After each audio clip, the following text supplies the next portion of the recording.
Like, we're working with anybody, so like really the sky is the limit. I love that. Yeah. That's okay. That's really what I was trying to get at. Like, how big is the runway on such a thing like this? Yeah. That's okay. That's a big deal. All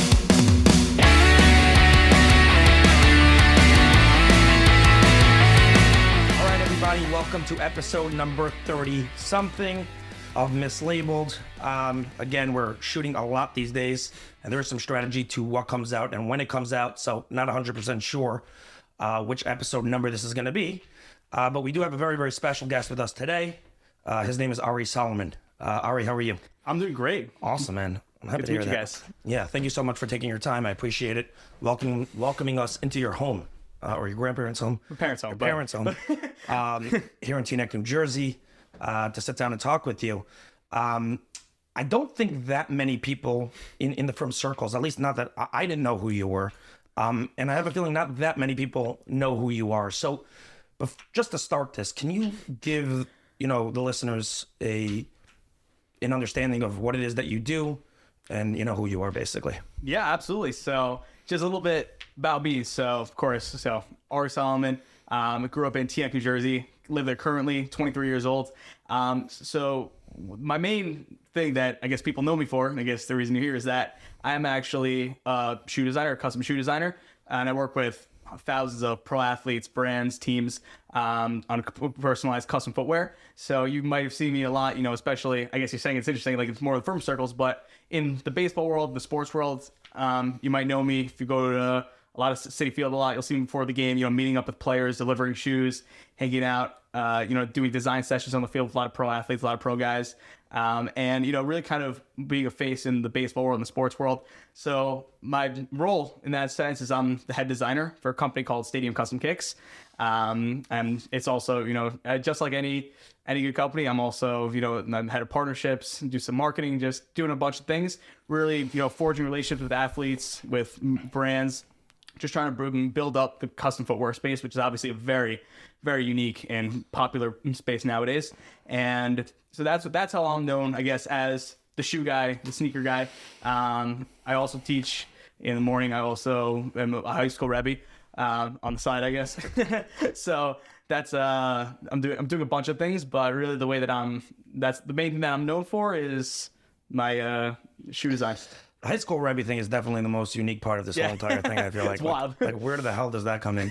And that's still amazing. So when you say, first of all, the obvious question is, how did you get into this? Yeah, absolutely. So that's the story. So in high school, so I went to TABC in Teaneck, New Jersey, and about when I played 5 sports in high school, and I was a huge sports guy. Everything was sports to me. Realistically, followed professional sports, playing sports, and I knew ultimately that I definitely wanted to do a career in sports somehow, in some fashion, whatever that was going to look like.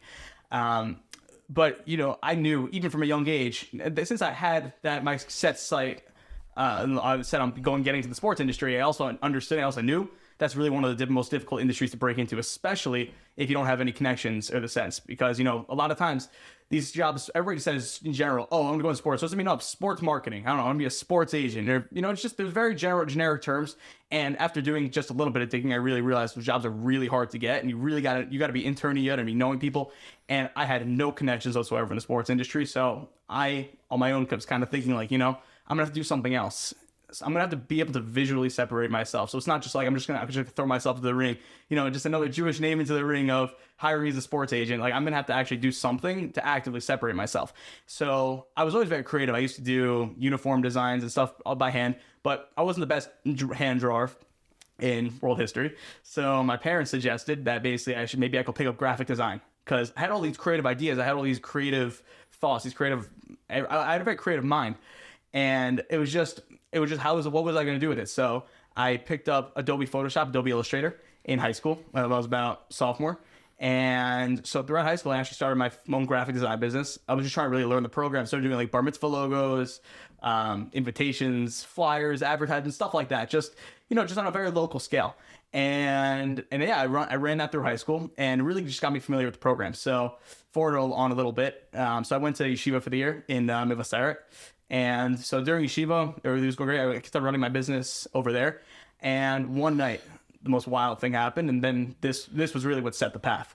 When So the way that I work my schedule is that I was learning nights, that I was doing everything until like really late at night, and then like, you know, just like a good yeshiva kid who has nothing else in the world to worry about. What was I doing at like 1 or 2 in the morning? I was coming and doing my work after night Seder, after doing this, after hanging out, and, you know, working for a little bit. You know, not only slept however much, but, you know. Yeah. And then one night I came back to do my work, and my computer was just wiped. Everything, every single file I ever did, like every design, literally everything, and I was just like, what? I was like, this is... How did that happen? So I ended up getting on the phone with Apple for hours. We were literally on the phone till morning, till Nate's. So it was good. And what happened, but there was just... They had no idea. And so what I think happened is that, you know, this is a big tip for anybody listening right now also. It's like on a Mac, on a computer, you have these like really long file chains that just go deep. Like literally it was like your most important folder right now might be at the end of a link from like your middle school like assignments, like English folder. And so I think that's what happened with me. I think I might have accidentally deleted, like, you know, like I saw like on my computer one day, it was like, oh, like 8th grade science. I'm like, oh, whatever, throw it in the trash. Realistically, that was a whole chain that might have led to all my files. Wow. It was a wild story. But then, so at that point I was like, all right, there was really only one option. It was like, you know, it was either just give up and be like, okay, this is ridiculous, and maybe I'll pick it up when I get back from my year in Israel, or restart, takes the silver lining. Were you already creating the custom sports designs when you were in Israel, or this is just the stuff that you were doing for bar mitzvahs and all that earlier stuff that you lost? So so this was actually this is when I started doing all that stuff, because that's why it was such a silver lining, because I really wasn't like going out of my comfort zone. I wasn't kind of learning new things. It was just the flyers and logos and all that stuff. So at this point, that was when I said, perfect, now it's time to restart. Now I'm gonna start learning sports design. Now I'm gonna start doing sports designs. Now I'm gonna start doing all that type of stuff. And at this point, so that's when I started, during the rest of the year, I started learning how to do these really cool designs of athletes, you know, learning the art of graphic design. Were you always planning on going into sports, or did that happen organically? Meaning, the way you're making it sound is that once your computer got wiped, you made a decision like, hey, by the way, I always wanted to go into sports, so now I'm, you know, going to do that, you know? Yeah. Or was getting into the sports logos, the custom cleats, all that stuff, something that, like, you had your sights set on? Yeah. Or something happened that randomly, I don't know, maybe you got to connect with someone and they were like, oh, I know this player. And they were like, oh, cool, let me, you know, put together, you know, a custom cleat for some NFL player and see where that goes, and send it to his email, see if he bites on it or something like that. Yeah. You know, no, how did that develop? Yeah. So because my whole point of doing all those logos and flyers and all that stuff, that was just to get me to learn the programs. And then this was once I got this point, that was when I was saying, and my goal was definitely, I didn't know what capacity I was going to do it. I had no idea how I was going to make it into a job or what I was going to make it to a living, but I was figuring I was going to do it. So what I did from there, and then this is where exactly we're saying, then really the big shift kind of came. So I started off my college career at Yeshiva University, and I didn't finish it, but I finished off in Fairleigh Dickinson University. But that was just because over COVID and everything really took off. But that I started, so once the COVID pandemic hit, at that point, what I was doing is I was just making a bunch of random like posters and stuff for athletes, and saying, hey, I was messaging thousands of guys on Instagram, and I was saying, hey man, like in exchange for like, I'll make you a free graphic. You just post it on your page, tag me. You know, I obviously, in my mind, whatever, it's take me a lot of time and effort, but just build me up. From there, I started getting reached out to by agents or whatever, asking me to do some stuff for their clients. And then that worked. And it worked. That worked on a small scale to really start just getting my name out there. It was really G League guys, you know, minor league baseball players, just started getting a little bit, some connections. But obviously we all know where that leads. And you got to start somewhere. And my really big breaks kind of started once COVID started. That was when, at the very beginning of the pandemic, I had Mike Labrusa in YU. His name was Ellie Carls. He actually told me he grew up, one day just dropped me that he's just like, yeah, like, by the way, like, because he went to public school in Montreal growing up, and he's like, yeah, one of my best buddies was the first round pick of the Detroit Red Wings this year. His name is Joe Valeno. Like, yeah, maybe let's get something going together. You're a designer. My friend does a lot of social media stuff. So we created something called the Selly Forward Challenge, which basically was kind of like a takeoff of the ALS Ice Bucket Challenge, but for mental health awareness during the pandemic. We got a lot of NHL players involved, a lot of celebrities involved. And that was kind of where I was like, okay, you know what? All these guys are accessible somewhere. So they're all accessible in some way. And then right before the Cleats started, basically then I took that and I created on my own something called the 5-Minute Drop, which was an Instagram live series on my page I started during COVID, where basically I reached out to all these pro athletes and I said, hey, and it's very simple. You hop on my Instagram live for 5-10 minutes, super chill conversation. And then at the end of that, in exchange for you coming on, I'm going to give you a free one-of-one piece of custom artwork that I'll send to you on a canvas as a gift for coming on my live. And from there, a bunch of guys were like, yeah, this is dope. Like, why not? Like, I have nothing else to do right now during COVID. And so the fourth guy that came on was a guy named Alex Katz, who I specifically, I was really, the people I was asking to come on my show, I wasn't going after necessarily Kevin Durant at the moment. It was going through, because the real big minds behind sports are not really the people who are initially in the spotlight. So the fourth, Can you expound on that? Yeah, absolutely. Because really like the big fish in sports, everybody has their eye, and that's a big thing. That's a big market that I hit right now, is that most people have their eyesights. I said like the Aaron Judges and and the Kevin Durants and LeBron James, but realistically, those guys do not care who you are. Like, they don't care what you bring to them. They have no idea unless you're coming to the table with just like a $10 billion deal. Like, they don't know. They don't, even if you're working, they don't care about you. But really, the guys behind the scenes, like the minor league baseball players, like the hustlers, the grinders who actually worked really hard to get where they are, they're the ones who are running businesses on the side. They're the ones who are, have all these little side niches and stuff that they work. They have services. They create these companies that, because they number one, these minor league players it's ridiculous. They make nothing, you're saying? Nothing, literally nothing. So they have to make a living on the side. So a lot of the smart ones, a lot of guys are, the guys that have really capitalized on the opportunity. A lot of guys create businesses, specifically in the sports world. And so this guy, Alex Katz, who's the founder of Stadium Custom Kicks, he was the fourth guy that I had on my show. And he was the founder of this company, Stadium Custom Kicks. At the time, it was. How did you get to him if he wasn't a sports player? Oh, so he's a sports player. So excuse me. So the background. So Alex he's actually an Olympian. He actually pitches for Team Israel in the Olympics. Oh, cool. He's a minor league baseball player. And so he was the last with the Cubs. So he just played in Puerto Rico Winter Bowl for a little bit. So, and Alex is still running this company. He's an awesome guy. And so he was the guy, one of the guys that I had on my show at the beginning. And obviously, we hit it off. And you gave him artwork. I gave him artwork. I did the whole spiel with him. And he hired you. And the plan worked. Alex knows. And the plan worked. Alex hired me. And that was it. In my first assignment, really, he was just like, yes, he had big faith in me. He said, after like a couple days, he's like, hey, you want a big fish? I'm like, all right. He's like, you want to design a shoe for Jacob deGrom on the Mets? I'm like, wow, he's got real connections. Yeah, this was the beginning. And since then, we've like doubled, tripled, quadrupled. No, it's funny, meaning you were saying that you were dealing ideally in the beginning with minor leaguers, from what it seems like, because what you're saying makes total sense, that the big guys are so oversaturated with offers. It just, they're not going to pay attention unless it's a monster offer coming from a very reputable source. The younger guys obviously don't have that much people coming at them. So if someone does and it sounds cool, they'll respond. But what's interesting is that he had the ears and eyes on, of these big guys such as Jacob deGrom. Yeah, that's unbelievable. Yeah, exactly. Because this product that we have, and I'm sure we'll talk about it, but what we got here is something that's just, for some reason, not for some reason, it's super dope, but these guys just love it. They love the custom, they love the artwork, they love the custom shoes, and it's a way to get every guy. That's why we're able to get like such genuine connections, genuine relationships. The relationships I have with some guys who are just, they're so hard to access, and really big fish. Like I was talking about before, like, one of the best stories, or the best video, probably the best video from last season, was a video of Max Scherzer on the Mets, who, people know Max Scherzer as kind of like, people are either intimidating, or, he's not the most personable guy. As because he portrays a very serious guy. He's a family man, great guy. Let's preface it with a great guy. But he's not the type. He's not a character in a way. Like, he's very to himself. And Bez's video was, I met up with Max, and we designed a shoe together in the Mets dugout pre-game, one game.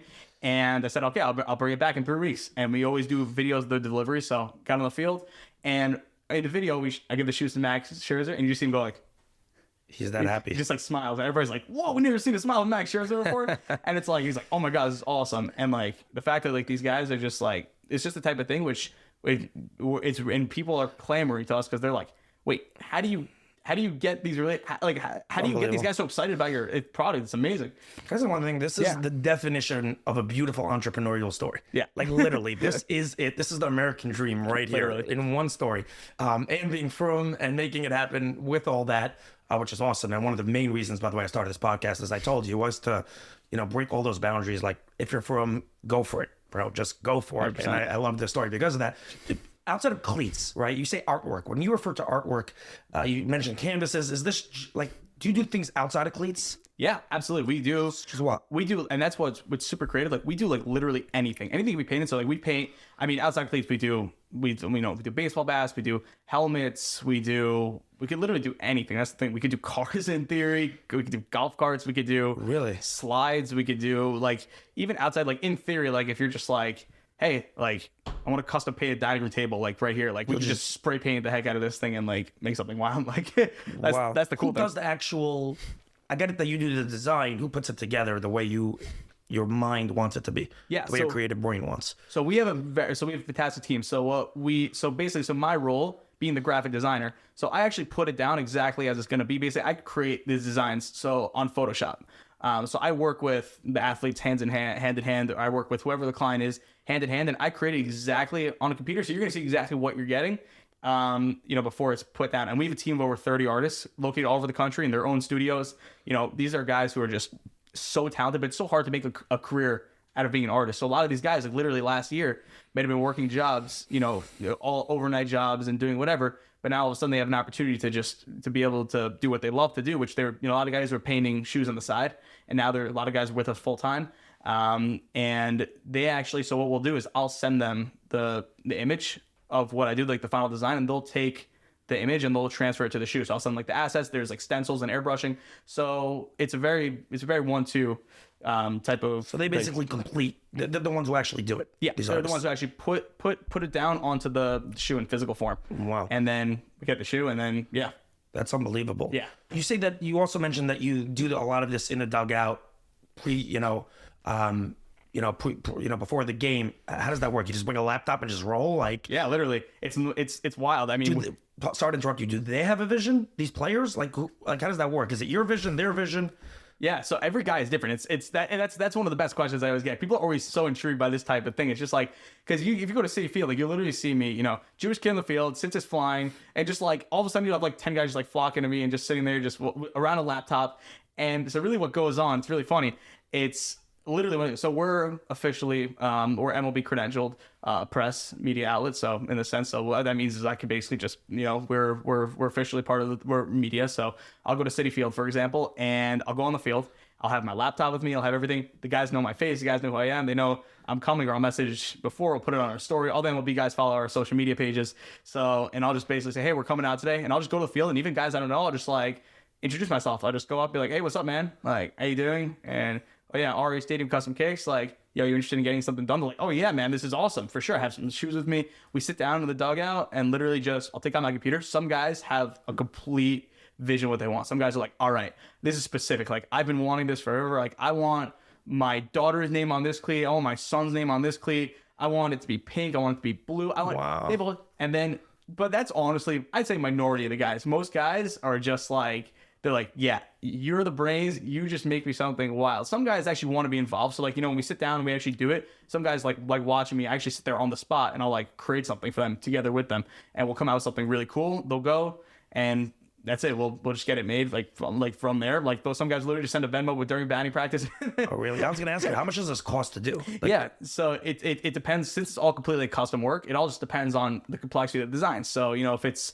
because what we'll do is either the player or whoever we work with. We work with anybody. We don't just work with pro athletes. We work with tons of businesses, brands, individuals, any random person. I was going to say that. Is this just regulated to sports, or are you doing graphic design, custom design for, I don't know, anything else also? Yeah, literally anything else. Like I'm working with companies, like we're working with like Instagram, Groupon, and a company like Waste Management. I can get into that, but we've done, we're working with, random, again, a bunch of from companies have gotten shoes for the office for. Oh, but so you're giving all these people shoes, just so I understand. Yeah. So the main is the shoes. Yeah. The sneakers, the shoes, that's really the main, the main business. We do a lot of things, but the main niche is the shoes. So everybody's custom footwear. Yeah. So how much, let's say for MLB guys or NFL or whatever, all this stuff, right? Roughly, I'm saying, is this thousands of dollars for a cleat, or we're talking $500? Like, I'm just curious what the range is roughly. Yeah, no, believe it or not. So the range for the artwork usually goes between, I'd say $150 to like $1,000. Okay. So, very, very reasonable. And, I'd say the average guy, because the average guy usually probably will spend between, I'd say $400 and $600 on artwork. And that's also, because either they could send us a plain white shoe or a plain shoe that they have and we'll customize, we'll just charge for the artwork, or we can actually supply them the shoe if they want it, like, you know, and then obviously we'll just tack that on to the price. So yeah, it's really the complete range, but I would say like the average person spending is between, probably 350, 600, something like that. Right. That's fascinating. Yeah. How often, first of all, I always wondered this. How often are they changing their cleats up in general? Like, I always wondered as a kid, first of all, how many baseballs do they go through a game? How often are they getting, you know, new bats, whatever, all this type of stuff, you know? In NBA, you know, how often are they putting on new jerseys, new sneakers? Yeah, as far as like cleats, are these guys changing it up every day? Or is this something like you give a guy a cleat, he could be wearing it 30, 40 times over the course of the season? Yeah, it really just depends on a bunch of situations. Like, for example, so like recently, like Kyle Schwarber on the Phillies. So before this season started, we got him. We made him 4 pairs of cleats, like one for each jersey, and he wore them in the World Series. I don't know if anybody you're watching the World Series. Yeah, oh yeah. He went off this World. He just popped off in the World Series, and yeah, he was wearing the same cleats that he was wearing the whole year that we made him. On the road, he was wearing a regular, pretty standard pair of gray cleats with some blue and red accents. And he wore those full season. As far as I know, I don't think he switched from any of that. He wore them the full year. Some guys like to do, for specific games, like for specific editions, like let's say on July 4th, we'll make them like a wild, like American flag cleat, and they'll wear it once, then put it on their shelf. There's so many different guys that like to do so many different things. They last. It just depends on what guys want to do with it. It's funny. I was literally gonna ask you. You took the words out of my mouth. Has there ever been like? It sounds like that. There's been like some big time players that have worn your stuff. What's it like to look on TV and see a guy that's literally wearing your design in the World Series? Like, what's that feeling like? It's amazing. I mean, it's really cool. I mean, nothing compared to like, just like anything, like nothing compared to like the first time. Really like when it was before Shabbos, when Jacob deGrom like wore the cleats, and I didn't even know that he was originally because Jacob deGrom, people know Jacob deGrom. He's a very like he's very like he doesn't like trying new things. Superstitious. That's the word I was looking. Oh, really? He's a superstitious guy. Superstitious guy. Well, a lot of guys are, but he's very superstitious. And so like they were saying the whole week, the cleats went viral. There was they were all over the SNY and Twitter and everything. But the rumors were that he wasn't going to wear the cleats during the game, only during like a bullpen session. And then after Shabbos ended, when I saw like on MLB, like that he wore them and he pitched an amazing game. Like that was wild. I was watching the highlight reel for like days after. Yeah. But then, and then but then, at the volume out of guys that I've worked with at this point, now it's like, I used to like checking on the TV, like when can I see when the guys are wearing the cleats? Now it's kind of like, it's like, I don't even. You have real life, I know, because we've done like, we do like, I've done like thousands of shoes at this point, so it's like the excitement is sort of over. But it's still the thrill is still there. Yeah, there's no way that it's not. It's awesome. It's really it's the coolest thing. The thing with DeGrom, I take it for granted. I think. No. At this point, you're just used to it. You've just done. You're very successful at it. It sounds so. I mean, you're not gonna like anything. Excitement, naturally goes down a little bit. With DeGrom, it's like a big deal when he puts on a new pair of cleats. Like you mentioned that, like that's a thing. Oh yeah, it's wild. That's where our company, our company is completely organic marketing in the sense like we don't if you'll notice you won't see any paid advertising from us at all. We don't need to do any of it because the guys are so excited. Like I mentioned before briefly, the guys are so excited about this stuff, about the shoes, about their custom designs that all they do the second they get it. All over their Instagram, all over their stories, all over Instagram. We're messaging, the beat reporters are all over us. Reporters are constantly reaching out to me. I have, my phone is filled with ESPN reporters and Bleacher Report. Let me know first. I want to know first when this is coming out, when this guy is doing this shit. Really? Yeah, if you look, you search on Twitter, we have literally like our stuff is featured like all over the place. You're in touch with reporters that are literally reaching out to you, asking you this. Like, yeah, they're like, I want to be first. Let me know. You're like the Woj, bro. You're the new contract. I have that power. Wow, bro. You got to get into reporting, like real journalism. Covering the league. Yeah, it's unbelievable. Yeah, it's wild. Yeah, they're because like the footwear stuff, especially the sneaker reporting. That's super hype nowadays, and everybody wants to be because really everybody's just so sick, and that's what everybody's saying. Is like everybody's so sick of like in sports. It's just like when it's just like so boring. Like the same thing every single day, the same thing every time, right? Like we're in an evolving world, like culture, like like fashion, all this type of stuff. That's and baseball especially has always just been lacking that. So it's like now the MLB finally lightened up and they allow cleats every game. So they used to not allow it. Yeah, believe it or not, MLB was super strict until about 3 years ago. They were, if you remember, there's something called Players Weekend every year. Where in Players Weekend they got like special jerseys and all the guys, and the league basically for that weekend let them wear custom cleats, whatever they wanted on the shoes, no restrictions. There was one weekend in the year, and it was so popular. Like these people, they were auctioning stuff off. People, it was, as MLB during COVID, because MLB during COVID, they realized, especially there was like a strike and there was a lockout. It was just like a complete mess through and through. It was a marketing nightmare. The MLB was just like, they were screwed. Viewership was just, and so then they said that we need to do something. So they actually completely lifted all cleat restrictions, and they said, go crazy, do whatever you want. And that was the biggest thing, obviously, for us. It's so yeah, that's huge for you guys. Yeah, tremendous. that was huge. That's, I mean, that opens up the whole market. Like baseball players before that, you can't really service them. You have to do NFL for the most part. I think the MLB, I think everyone pretty much agrees with this. The only people that don't is the MLB themselves. Needs to like 100%. get with the times. Not 100%. Like they should, like, we need some fights, we need some bat flips. Like, you know, like they gotta, you know, they have to just do something to make people interested in the sport again. Like, they can't still be in 1900. It just doesn't work. 100%. Wow. So before the MLB came on, mainly the NFL, did you do any work with the NBA? Yeah, I actually worked the distribution for Damian Lillard a few weeks ago. Really? Yeah, he actually, believe it or not, he's wearing them. He's wearing them every game. I saw him wearing them the other day also. Really? So wait a second. When you say shoes, obviously he's wearing sneakers. You're designing what, Nike sneakers for him? Like, so Adidas. So he's signed with Adidas. So that was through Adidas. Basically, because for the City Edition jerseys, Adidas wanted to get him something. You know, it's where. And the thing is, that's where our special niche comes in the sense is that a lot of these brands, we actually work directly with these big sneaker companies. I was going to ask. They give you the rights to do what you want with their sneakers. I mean, I'm sure it's extremely complex, the rights to be able to do something with their sneaker. That's the funny thing. Believe it or not, the companies love us because it's funny because we're not competing with them the slightest. Like, for example, a company like Adidas, like if you actually think about what we do, because it's very clear on our website that we're using authentic Adidas products, for example. So you'll go on our website, you'll see thousands of designs, like concept designs that we'll take in a regular, authentic Adidas shoe as is, because that's our process. When someone orders an Adidas shoe, like they order a Damian Lillard shoe from us or from our website, we'll order a white Damian Lillard authentic shoe. We don't create the shoe, and then we'll send it to artists to customize. So really, number one, what we're doing is we're just helping Adidas with sales, because people are just. But the problem is the shoe doesn't really look like that. Well, so that's it's not like you're giving your design to the masses and letting everyone buy. That's all I was. Oh, so what we do is so what we do is basically Adidas. So the actual colorways themselves, like Adidas, they'll make, like, let's say, like they make white shoes, like a white basketball shoe. Mm-hmm. So what we'll do is we'll make sure the 3 stripes are always visible, always visible. Like we'll change the color and we'll make them look nice, but we're basically just making thousands of new colorways for Adidas, and Adidas they don't care as long as the product looks good, it feels good. We don't do anything. But is that a rule they keep that you need the 3 stripes? That you can't cover that? I think it's one of those unwritten rules if we're just smart enough to not.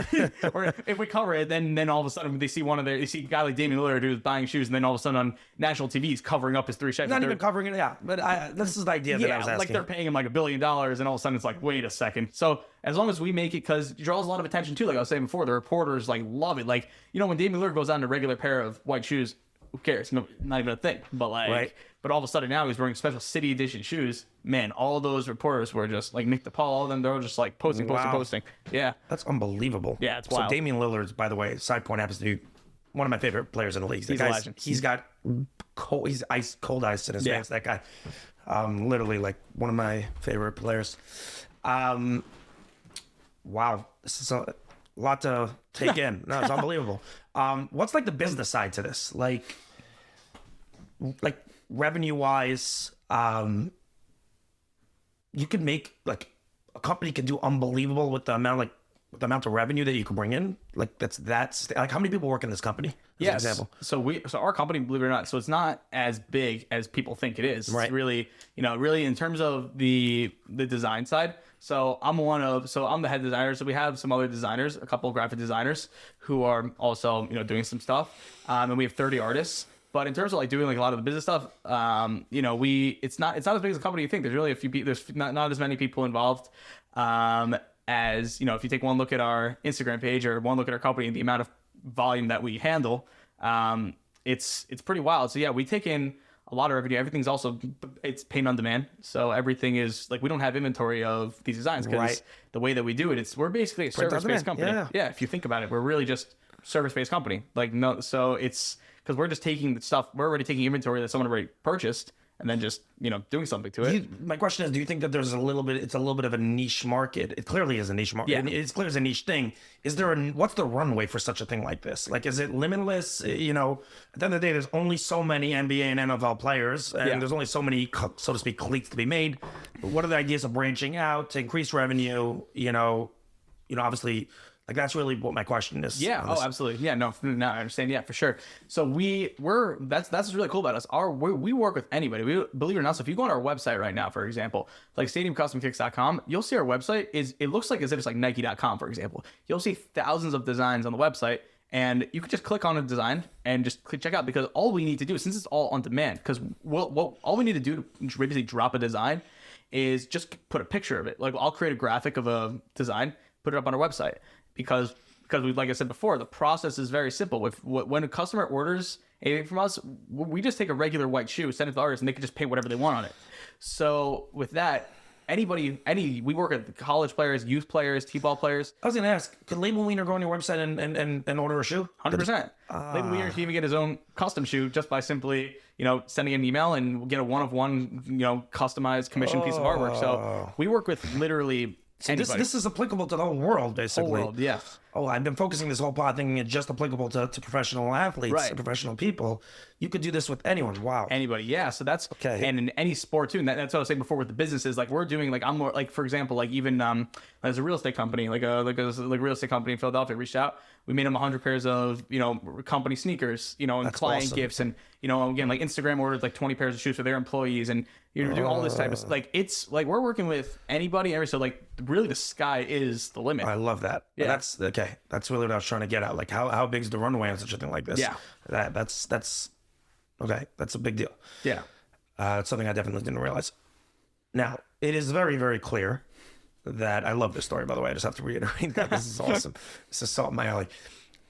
It's extremely clear that you make it an emphasis to, show that you're from, you're not putting it in people's faces, obviously, but you're not hiding it at all in any way whatsoever. You said you're a Rebbe in the morning, which I'm still trying to understand that whole piece of it.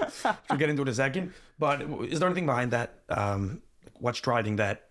Yeah. No, Also, absolutely. did you grow up this religious or totally not? Yeah, I mean, I grew up, just the regular, stand-up. But I mean, obviously, you grow over the years in, realistic. I mean, I think I've definitely grown, much more since high school, and I'm still growing each and every day. I don't feel the same that I was a year, 2 years ago, 3 years ago. Every single day is a new day of growth.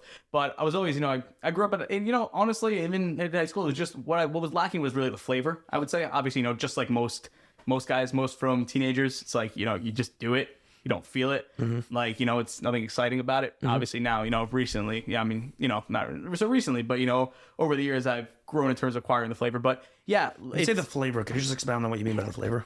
Yeah, absolutely. And I think the main drive force, and that's exactly just, tying everything in together, like what you were saying about what's my emphasis? Why do I make it so obvious? Why am I so not concerned? Like, I get it all the time. People are like, yeah, well, you just walk out there. I just feel like, your strings, your scissors, like, they're probably just like, yo, like, what's wrong with you? It's kind of weird. And I'm just like, but that's the point, because what I understand is when I say the flavor, it means it's just that there's something, there's just something special when you understand that you walk around, you just realize that at the end of the day, that God is just with you. God is just watching over you. It's not something. It's something that takes time to acquire.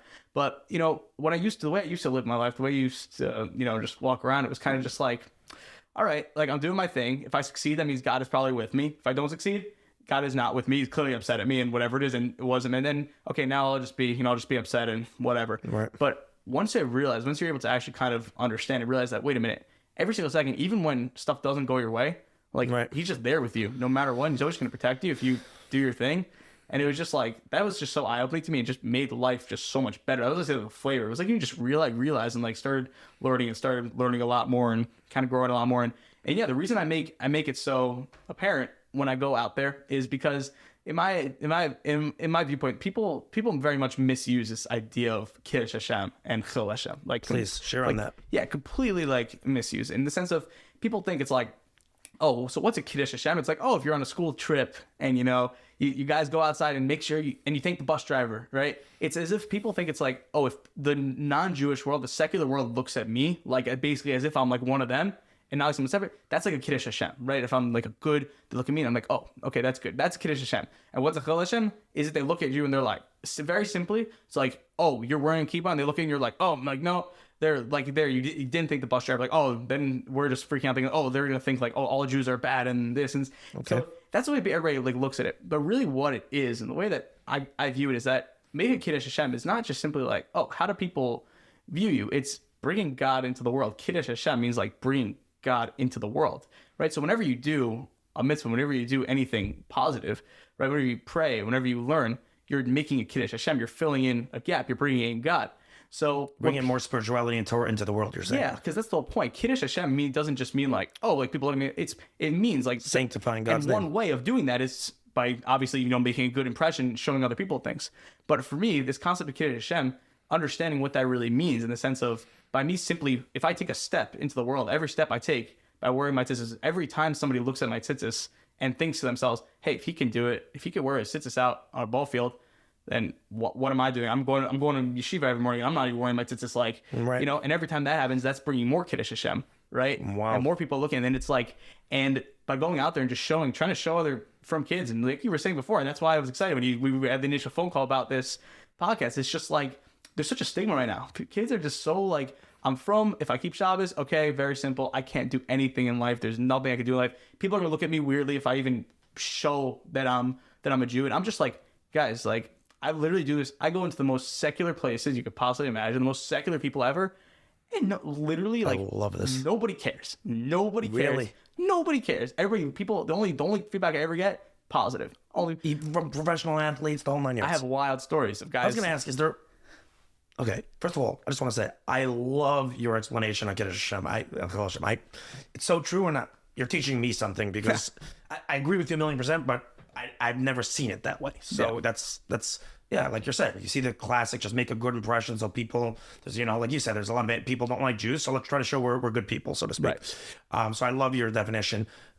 Do you not see anti-Semitism? I was going to ask you about that. You're meeting all these guys, especially right now. There's an undoubtedly strong sentiment. People do not, it feels at least more than in recent years, people not liking Jews, right? And 100%. Increase in anti-Semitism. Do you see any of that? So, and in my experience, I tell them, this is a big question I get, and I tell people, realistically, not really. Like, maybe there's been one or two cases where I can, look back and be like, maybe the reason this person was because then I saw their social media afterwards. But I would say, really, out of the thousands of people I encounter, very few. And I have amazing stories of guys. Like, for example, I'll give you two quick examples. One example was I was on the field last year. It was pregame for Mets versus Brewers, and there was a guy. It was like a Latino player on the Brewers, and all of a sudden I hear he's like yo. And I'm like, what? He's sitting with the dog. He's like, come here. And I'm like, what? He looks at me. He's like, my mom is Jewish. Randomly, I don't know her. And I'm just like I don't know her. And I'm like, yeah. And he just started talking to me. He's like, yeah, like back in the day, like I had a bar mitzvah. And like, and this is that thing. And he's like, he never talked about this before. He doesn't think about it. He's not, like, I would never have thought that. And he just started talking about Judaism. And like, he's like, yeah, like, what's it like? What's Israel? Who this player is, obviously. Yeah. You don't want to say. Yeah, I want to keep it a little bit personal for him because I know he was mentioning a little bit, but he just, this is a real baseball player. Yeah, it's a real baseball player, professional player on the Milwaukee Brewers. Is another name I'm happy to give, and I'll tell you in another second. But like, just being able to just kind of awaken, because he got a little personal, in a sense. So I don't want to go too deep, but for example, another guy, a guy named Chase Darno. A lot of guys are familiar with Travis Darno, who was on the Mets a few years ago. Now he's an all-star catcher on the Braves. But Chase Darno is his brother, and so Chase is a great dude. I'm very good friends with him, and he's reached a runtime randomly. It was this two-part. Last year randomly, he just like asked me. He was like, "Hey, like, can I ask you a question about like Shabbos, like Shabbat?" I'm like, "What?" Randomly, and I started telling him, but he was so interested. I sent him like Chabad.org articles, and believe it or not, a few weeks ago, this is a real story. This is wild. A few weeks ago, I get a text out of nowhere, just literally out of nowhere, saying, "Hey Ari, a quick question. Are you allowed to drive on Shabbat?" And I'm like, okay. I'm like, hey Chase, like, no. I'm like, okay. Like, I don't really know what it was. Maybe he was like, what's the Jewish person? I don't know. Okay. And then he's like, thanks so much. Another question.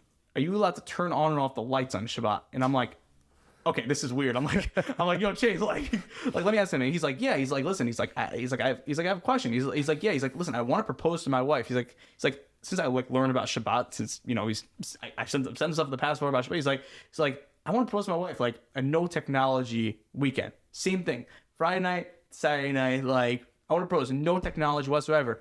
He's like it's just such. He's like, I'm looking at like what you guys do, and like so now I learned about it. He's like, it's beautiful. He's like, it's amazing. Where do you even get that from? Where's his interest in Judaism even come from? I think this is from me. Really? That's the wild thing, because everybody knows, and I get questions a lot. People are curious. Like he was really like he asked me like what because we were in touch, a bunch of, because he was one of my original guests on my podcast I was mentioning before on the 5 Minute Drop, and I wear a kippah, I do everything, and he's a very deep thinking guy. He's very very very good dude, family man.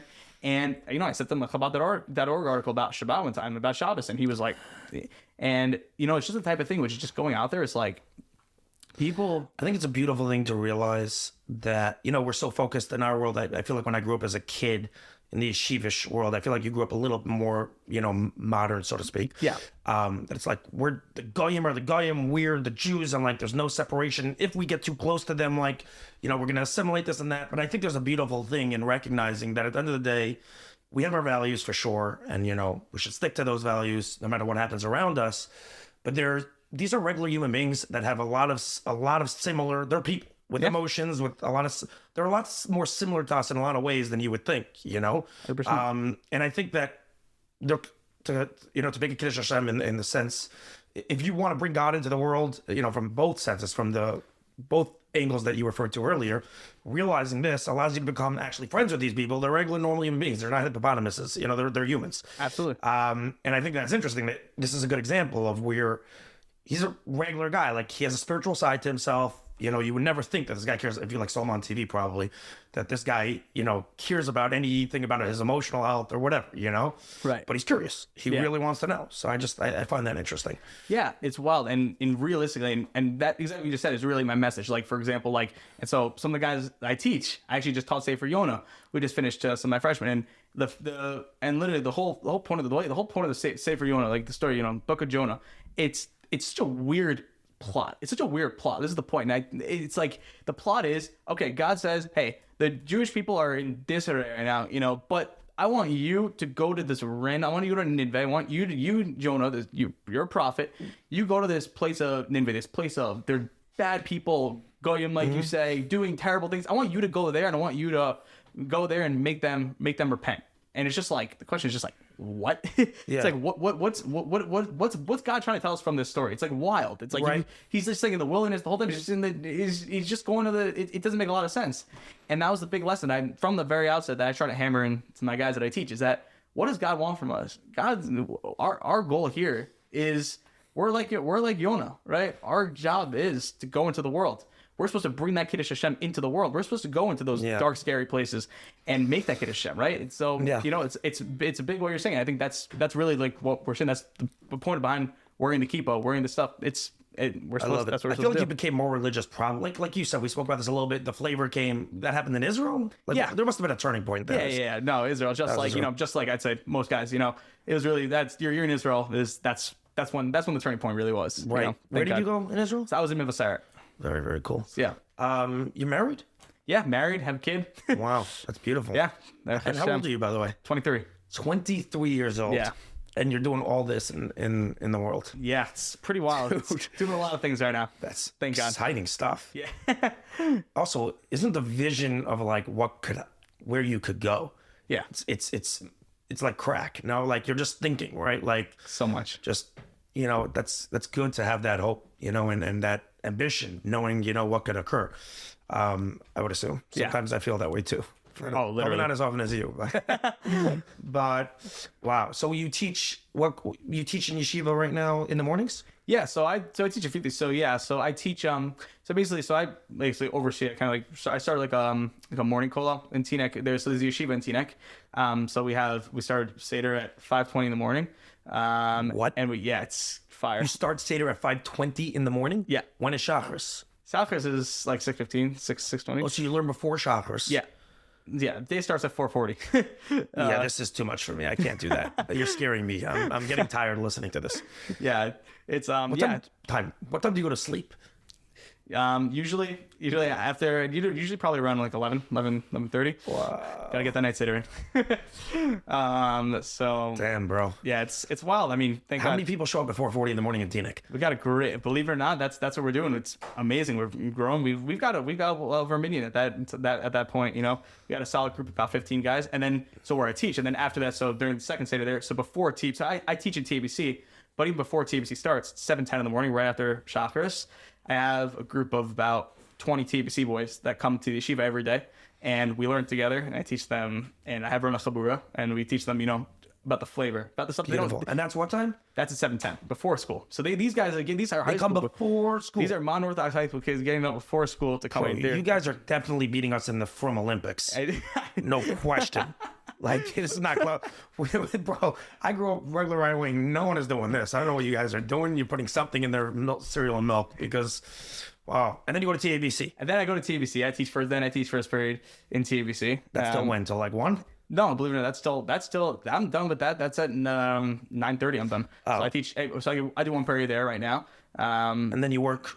And then then I learn. Then I do morning seder. And then I learn until You learn after that. yeah. Till when? Until usually about 11:15, 11:30. That's when I work. And you work from when to when? And then on that I'll work until, you know, regular. Got to make sure the hours. You know, probably like 7:00 at night. Usually, 12 to 7. 6:30. Yeah, 11:30, 12 to 7. You know, try to get those regular hours. You know, and then you know, I'll do work on Sundays too. Make sure I'm getting everything done, working as much as I can. Right. But at the same time, while just keeping it balanced, got to have family time too, of course. So Yeah, wow. You're running you are running an intense schedule. it's very precise. And that's down to gotta a science. And what I love about this is you have to be an extremely disciplined human. You are, right? Yeah. That's the only way you could do this. Yeah, there would be no other way. It's crazy because I'll be honest, I work pretty intense hours also. I do, but my discipline, believe it or not, is not as good as it could be. And sometimes that just makes it more difficult. Like I'll just blow 2 hours at night because I'm just exhausted. I need to diffuse. It's like, nah, I got to be in bed. You know what I'm saying? Like, Yeah. Then you just sort of, whatever. Then you just play catch up a little bit. So Yeah. the discipline, I feel like, is a huge factor. Yeah, with me, like that's like in the way that I've kind of built myself up in terms of even mentally, like I don't like my motivation to like not have kind of nights like that is like I don't have time for it. I don't have time to not to not be on my game. So it's kind of like, and so and thank God is, you know, that's my mind has gotten to that point where it's really like there's really no days off. It's like it's not possible because Love it. if I take a day off, then I'm behind. Yes, I love it. Yeah. Do you ever take a break though? Yeah, no, for sure. So I take plenty of time for family time. So, you know, and even like definitely and so at nighttime I'm very serious. So we take dinner time. So we take. But I'm talking 2 hours. about a hobby, like you do something that has no return on investment for you. Like just, I don't know, go to Florida for 2 days and just, whatever, maybe not Florida, whatever. But I don't know. I have no idea. Play some, you know, play an instrument. I don't know, or nothing. Pretty much learning. That's pretty much it. It's pretty much my free time. That's it. When I'm not working, I'm probably learning or spending time with my family. Do you feel like you enjoy every second of your day? Love it. Love it. Love it. Like Love you don't want to be second. anywhere else. No, there's not a single other. I love I that. think about this a lot. It's just I cannot imagine. People any always other thing tell me, else. you should know something. People always tell me all the time, bro, you need to slow down. You need to take a break, you know, I'm like, I don't think you understand. I enjoy what I do every single day. I don't need to run to a vacation. I'm not saying I never do. I go sometimes, but I'm still doing things when I'm there. Like similar idea, like, you know, yeah, for everyone listening, if you could construct a life for yourself, I think you would agree with this, Ari. If you could construct a life for yourself where you're able to do what you want with your days, and therefore you are doing what you actually want to do, there's no better way to do it. Like, I think that's such a huge thing to every day wake up and be excited for your day. Monday is not Monday. Monday is an exciting day. Like, Yeah. awesome. I don't have a sense of days anymore. I know, right? Every day It's like it's like all I care about is like Shabbos. That's it. Yeah. It's like Friday comes along. Okay, that's it. That's the only day I know nowadays. Right. I hear that. Going back, by the way, a little bit, I am still shocked about you telling me that your encounters with the thousands of athletes and famous people you know, especially in the sports world, because I feel like the NFL and NBA has been hijacked by the progressive left. Just to be totally honest. Yeah. And I'm shocked that the Kyrie Irvings of the league, and honestly, the LeBron James of the league at this point.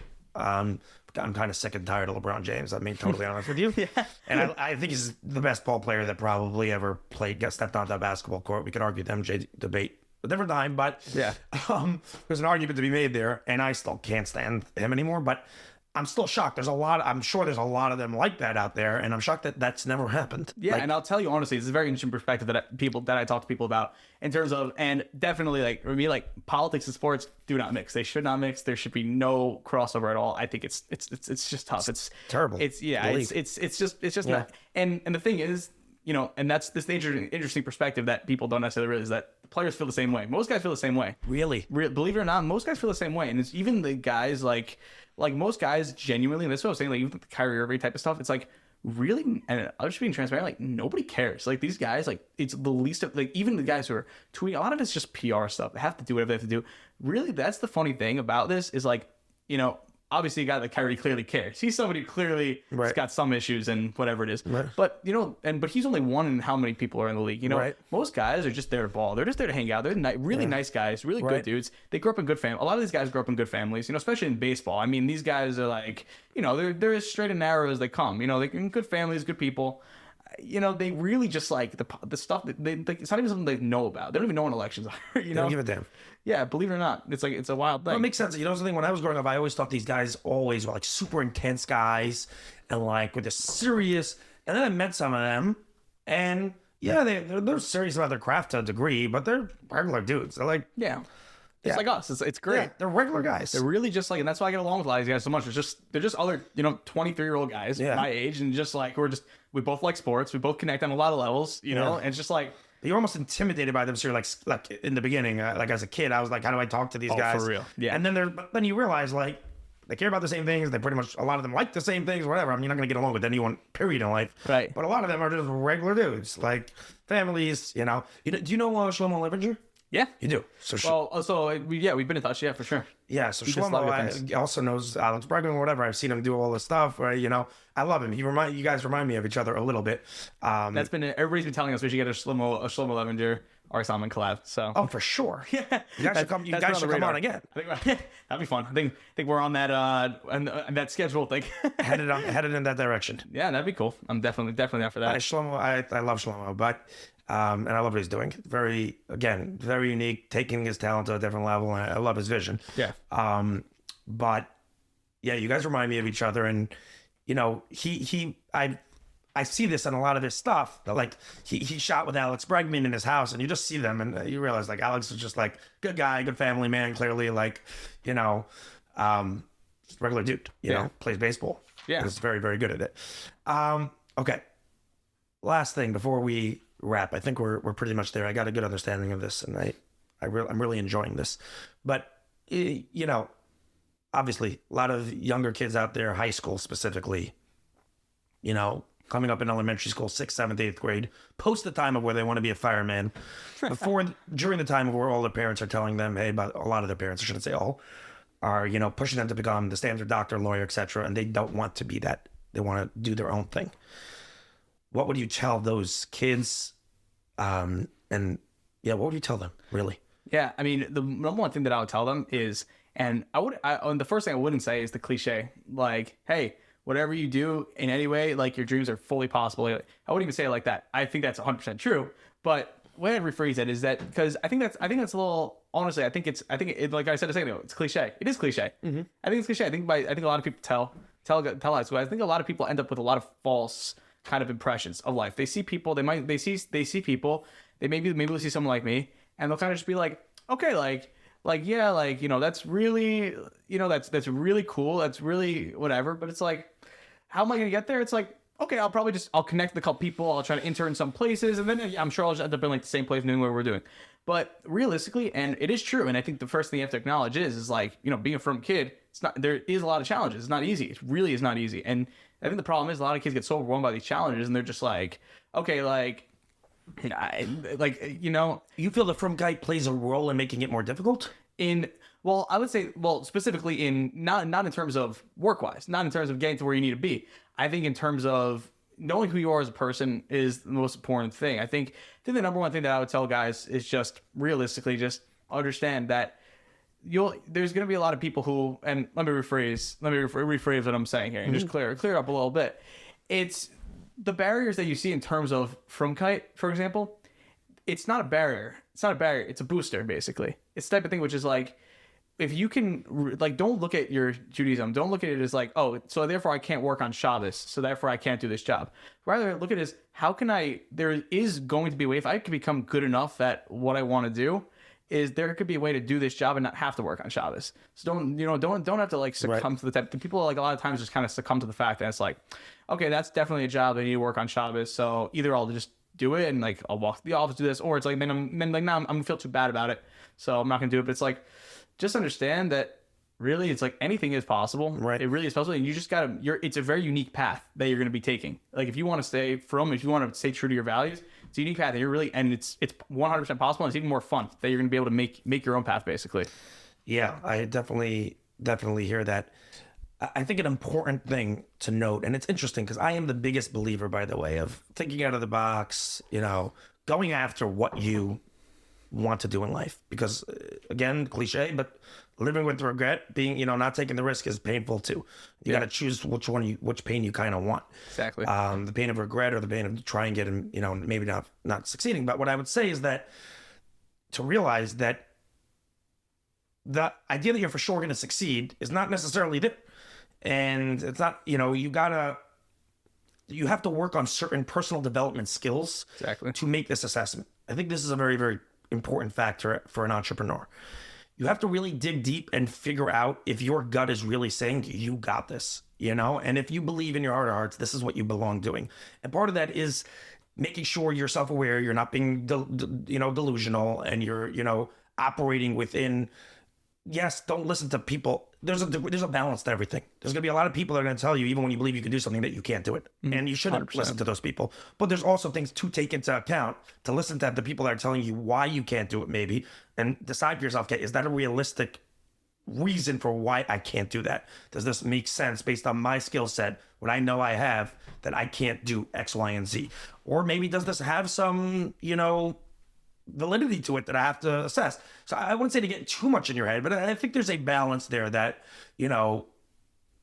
figuring out if you, in your gut believe you can do something, and if you do, hell with it, go, just go. I think that's a huge thing. And I one of my big things is in general, like I think parents also, they really, because a lot of times kids have their own, kids and parents are different. They're two different people, and parents may not have the skill sets that a child has. And I think it's a very important thing. And because of that, a parent doesn't understand a lot of times, since they're a different person. It would be like you telling me you want to do something and me being like, oh, you can't do that. Like, that's not doable. When it's like, it is doable. Like, hey, I know me, I feel it's doable. And because of that, parents a lot of times push their kids not to do those things. And I think the most important thing is for parents to realize, hey, my son is not me, my daughter's not me. Maybe they have this skill set to actually go and do what they want to do. They believe they could actually do it. Right. You got to trust that gut. I think that's a very important thing. And I think everyone should, if they dig deep and feel that it's for them, should go and run for it. But it sounds like I've always been this creative guy, and it sounds like you kind of, the Adobe, you started young. Like you were already doing it young. It's unbelievable, dude. Yeah, it was a long-term goal. I mean, that's another main point. Is just like, don't, like, a lot of people get, like, a lot of people have this, even with like a lot of people I know, a lot of friends, they're always just like, you ask a guy who's a junior in college nowadays, and you're like, hey, so what are you doing? They're like, I don't know, I'll figure it out later. And I'm just like then what you're saying right now is you're fine being that, if you want, then, and just be ready for this. Just be ready. Like, if that's how you want to talk, like, be ready. Like, I'm sure you have a great job out of college. You got a nice job in an accounting firm, but be ready to complain about your work. Be ready to complain about I don't like my job. Because, like, it's worth it. Like, when from as young as you are, even the second you get to college, the second year in high school, it's like, get that dream going, get that started up. Like, literally just start. This is just a practical tip. It's like, big older people, like the people who are being, like, for me, even for example, like, I'm not, like, just like in general, I'm much more receptive when a high school guy reaches out and says, hey, you want to hop on a call? Obviously, like we said before, it's a very busy schedule, but it's like, I'm very receptive to that more than, let's say, a 28-year-old guy who's, in doing whatever he's doing right now and wants some advice how to break into the sports industry. Like, I'm not going to say not receptive to both, but like, right. It's the best time is when you're younger. It shows a certain type of person when at 15 someone's pursuing their dream as opposed to someone who waited till they're 28. I mean, that that definitely shows something. Yeah. Wow. Yeah. It's very well said. I think so. Your basic idea is just whatever dream you have. And most people, by the way, I feel like some people say they don't know where they want to go. Like, you ask them, like, I don't know what I want to do. And I think tell me if I'm wrong, but what you're basically saying is everyone has a dream. They do. And it's just they don't feel that they can start on it at 25. So you're basically saying start it when you're 15. Yeah, basically. Just get going early. At least you could see if this has any legs to it. Yeah, everybody's always concerned. Everybody's always like, oh yeah, before I pursue my dream, what I need to do first is I need to ground myself. I need to have enough money so that I need to make enough money my first couple of years of my life so then therefore I can be ready. Then I can actually go and be comfortable and then go pursue my dream. But it's like, how about you just do it before it? How about before you even need the money? But how about you start dreaming younger? How do you... you're saying they when they need to make money, you're saying whatever. Well, this is what I mean. Everybody's like, oh yeah, I need to You're saying need money for the business. I understand. Yeah, no, not the business. Right. If you have an idea, the money's there. Right. Always. Doesn't matter. You're saying raising the money's there. Whatever. If you have a good idea, that's also beautiful. If you have a good idea, the money's there. Don't worry about the money. If you have something that's a good idea. It's funny because I'm involved in real estate and people ask me, hey, by the way, how do you find buyers? Yeah. And I'm like, or some of the buyers that I deal with are institutional, like big institutional groups, aka like whatever, the big ones. I'm like, you don't understand. You can be whoever the hell you want. If you go over to Blackstone with a good deal, they're talking to you. Right. That's just the rule. It's finding the sellers that are hard, Right. But okay, Ari. Yeah. I really want to say thank you. Bro, this conversation was fantastic. I'm looking forward. We're staying in touch. I'm not giving you an option about that. Yeah, There's no opportunity. This is great. Maybe you'll drag me into your shirt one day. Let's do it. Thank you so much. No, I really appreciate it. Really enjoyed it and love what you're doing. I love your message and I'm super happy to be part of it. Yeah, I think that you've given a lot of good tips on this pod. A great message to younger kids for sure. And there's a lot to learn from this. So I think people are really going to enjoy this. And again, I want to thank you for your time.